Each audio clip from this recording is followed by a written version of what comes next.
How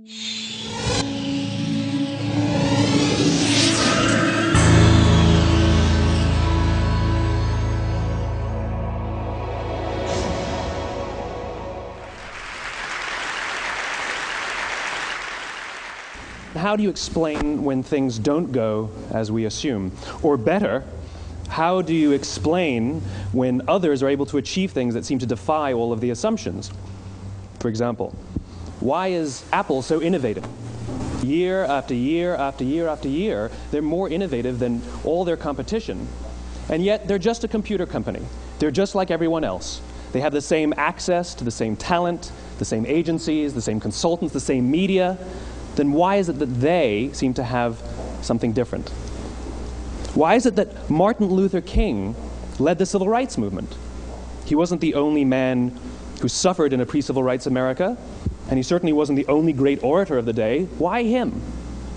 And why is it that the Wright brothers were able to figure out controlled powered manned flight when there were certainly other teams who were better qualified, better funded, and they didn't achieve powered manned flight, and the Wright brothers beat them to it? There's something else at play here.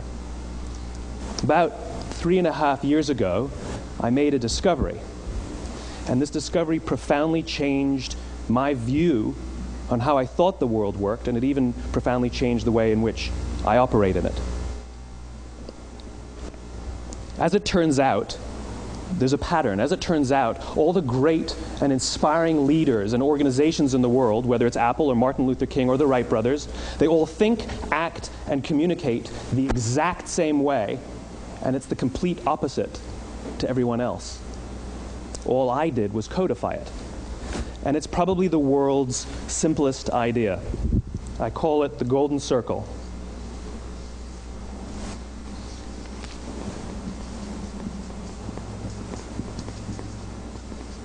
Why, how, what?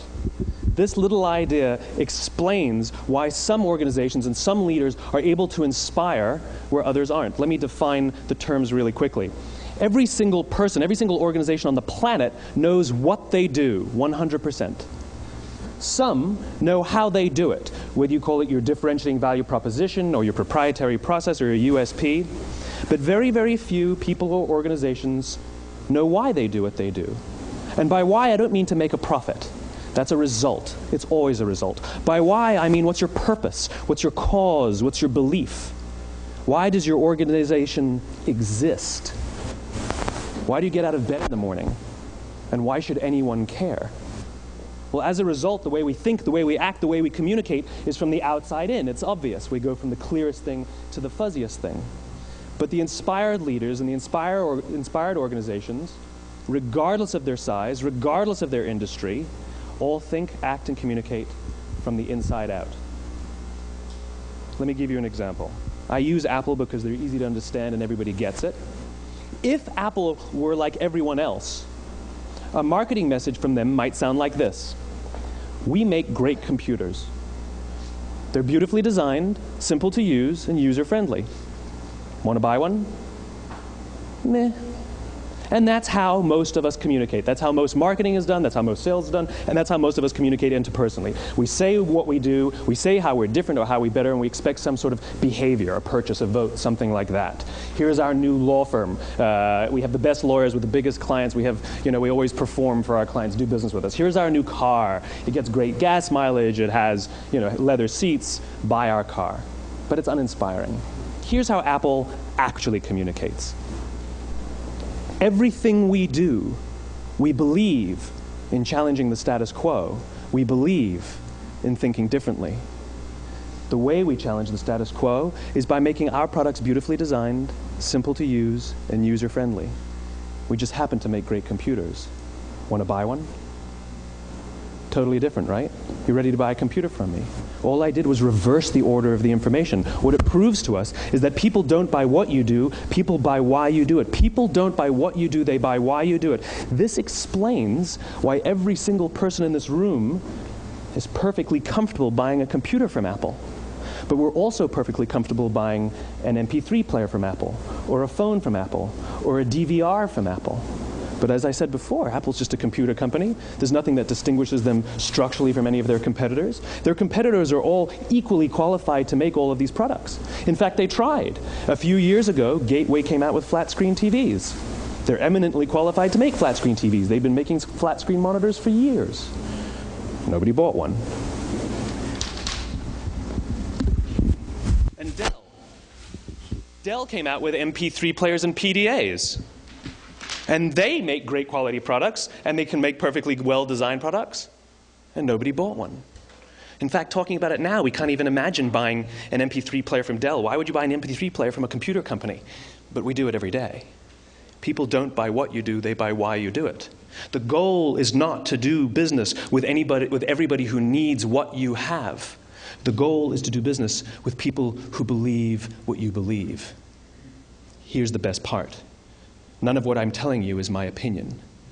It's all grounded in the tenets of biology, not psychology, biology. If you look at a cross-section of the human brain, looking from the top down, what you see is the human brain is actually broken into three major components that correlate perfectly with the golden circle. Our newest brain, our Homo sapien brain, our neocortex, corresponds with the what level. The neocortex is responsible for all of our rational and analytical thought and language. The middle two sections make up our limbic brains, and our limbic brains are responsible for all of our feelings, like trust and loyalty. It's also responsible for all human behavior, all decision-making, and it has no capacity for language. In other words, when we communicate from the outside in, yes, people can understand vast amounts of complicated information like features and benefits and facts and figures. It just doesn't drive behavior. When we communicate from the inside out, we're talking directly to the part of the brain that controls behavior, and then we allow people to rationalize it with the tangible things we say and do. This is where gut decisions come from. You know, sometimes you can give somebody all the facts and your figures, and they say, I know what all the facts and details say, but it just doesn't feel right. Why would we use that verb? It doesn't feel right. Because the part of the brain that controls decision-making doesn't control language. And the best we can muster up is, I don't know, it just doesn't feel right. Or sometimes you say you're leading with your heart or you're leading with your soul. Well, I hate to break it to you, those aren't other body parts controlling your behavior. It's all happening here in your limbic brain, the part of the brain that controls decision-making and not language. But if you don't know why you do what you do, and people respond to why you do what you do, then how will you ever get people to vote for you or buy something from you, or more importantly, be loyal and want to be a part of what it is that you do? Again, the goal is not just to sell people who need what you have. The goal is to sell to people who believe what you believe. The goal is not just to hire people who need a job. It's to hire people who believe what you believe. I always say that, you know, there's if you hire people just because they can do a job, they'll work for your money. But if you hire people who believe what you believe, they work for you with blood and sweat and tears. And nowhere else is there a better example of this than with the Wright Brothers. Most people don't know about Samuel Pierpont Langley. And back in the early 20th century, the pursuit of powered man flight was like the dot-com of the day. Everybody was trying it.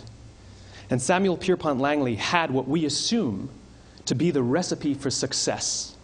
I mean, even now, you ask people, why did your product or why did your company fail? And people always give you the same permutation of the same three things. Undercapitalized, the wrong people, bad market conditions. It's always the same three things. So let's explore that. Samuel Pierpont Langley was given $50,000 by the War Department to figure out this flying machine. Money was no problem. He held a seat at Harvard and worked at the Smithsonian and was extremely well connected. He knew all the big minds of the day. He hired the best minds money could find, and the market conditions were fantastic. The New York Times followed him around everywhere, and everyone was rooting for Langley. And how come we've never heard of Samuel Pierpont Langley? A few hundred miles away in Dayton, Ohio, Orville and Wilbur Wright. They had none of what we consider to be the recipe for success. They had no money. They paid for their dream with the proceeds from their bicycle shop. Not a single person on the Wright Brothers team had a college education, not even Orville or Wilbur. And the New York Times followed them around nowhere. The difference was Orville and Wilbur were driven by a cause, by a purpose, by a belief. They believed that if they could figure out this flying machine, it'll change the course of the world. Samuel Pierpont Langley was different. He wanted to be rich, and he wanted to be famous. He was in pursuit of the result. He was in pursuit of the riches. And lo and behold, look what happened. The people who believed in the Wright Brothers' dream worked with them with blood and sweat and tears. The others just worked for the paycheck. And they tell stories of how every time the Wright brothers went out, they would have to take 5 sets of parts because that's how many times they would crash before they came in for supper. And eventually, on December 17th, 1903, the Wright brothers took flight. And no one was there to even experience it. We found out about it a few days later. And further proof that Langley was motivated by the wrong thing, the day the Wright brothers took flight, he quit.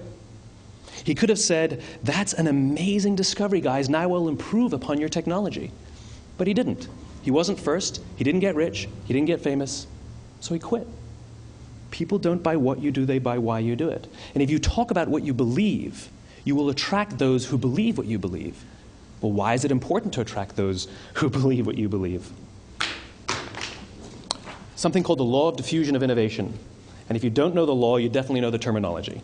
The first 2.5% of our population are our innovators. The next 13.5% of our population are our early adopters.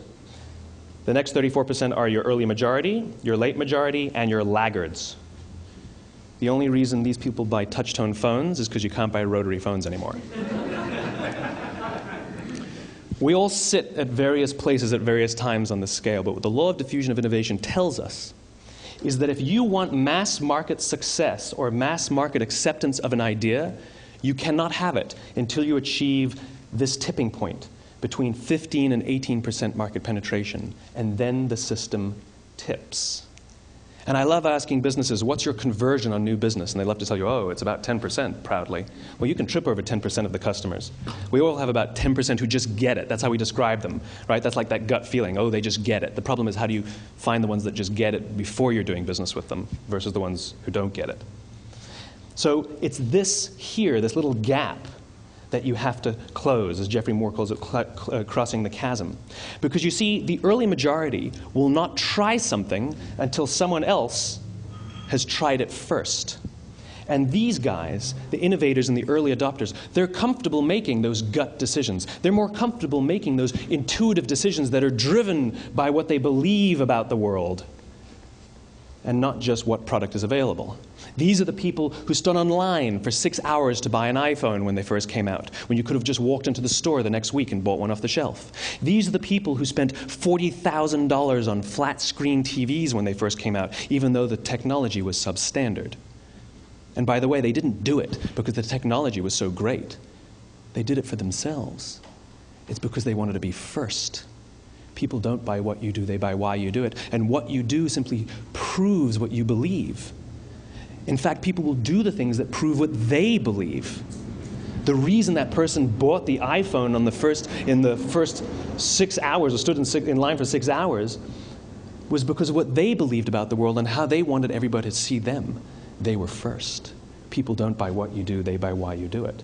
So let me give you a famous example, a famous failure and a famous success of the law of diffusion of innovation. First, the famous failure. It's a commercial example. As we said before a second ago, the recipe for success is money and the right people and the right marketing conditions, right? You should have success then. Look at Tivo. From the time Tivo came out about 8 or 9 years ago to this current day, they are the single highest quality product on the market. Hands down, there is no dispute. They were extremely well funded. Market conditions were fantastic. I mean, we use Tivo as a verb. I Tivo stuff on my piece of junk Time Warner DVR all the time. But Tivo is a commercial failure. They've never made money. And when they went IPO, their stock was at about $30 or $40 and then plummeted, and it's never traded above 10. In fact, I don't think it's even traded above 6, except for a couple of little spikes. Because you see, when Tivo launched their product, they told us all what they had. They said, we have a product that pauses live TV, skips commercials, rewinds live TV, and memorizes your viewing habits without you even asking. And the cynical majority said, we don't believe you, we don't need it, we don't like it, you're scaring us. What if they had said, if you're the kind of person who likes to have total control over every aspect of your life, boy, do we have a product for you. It pauses live TV, skips commercials, memorizes your viewing habits, etc., etc. People don't buy what you do, they buy why you do it, and what you do simply serves as the proof of what you believe. Now let me give you a successful example of the law of diffusion of innovation. In the summer of 1963, 250,000 people showed up on the Mall in Washington to hear Dr. King speak. They sent out no invitations, and there was no website to check the date. How do you do that? Well, Dr. King wasn't the only man in America who was a great orator. He wasn't the only man in America who suffered in a pre-civil rights America. In fact, some of his ideas were bad. But he had a gift. He didn't go around telling people what needed to change in America. He went around and told people what he believed. I believe, I believe, I believe, he told people. And people who believed what he believed took his cause and they made it their own, and they told people. And some of those people created structures to get the word out to even more people. And lo and behold, 250,000 people showed up on the right day, on the right time to hear him speak. How many of them showed up for him? 0. They showed up for themselves. It's what they believed about America that got them to travel on a bus for 8 hours to stand in the sun in Washington in the middle of August. It's what they believed. And it wasn't about black versus white. 25% of the audience was white. Dr. King believed that there are 2 types of laws in this world, those that are made by a higher authority and those that are made by man. And not until all the laws that are made by man are consistent with the laws that are made by the higher authority will we live in a just world. It just so happens that the civil rights movement was the perfect thing to help him bring his cause to life. We followed him not for him, but for ourselves. And by the way, he gave the I have a dream speech, not the I have a plan speech. Listen to politicians now with their comprehensive 12-point plans. They're not inspiring anybody. Because there are leaders and there are those who lead. Leaders hold a position of power or authority, but those who lead inspire us. Whether they're individuals or organizations, we follow those who lead not because we have to, but because we want to. We follow those who lead not for them, but for ourselves. And it's those who start with why that have the ability to inspire those around them or find others who inspire them. Thank you very much.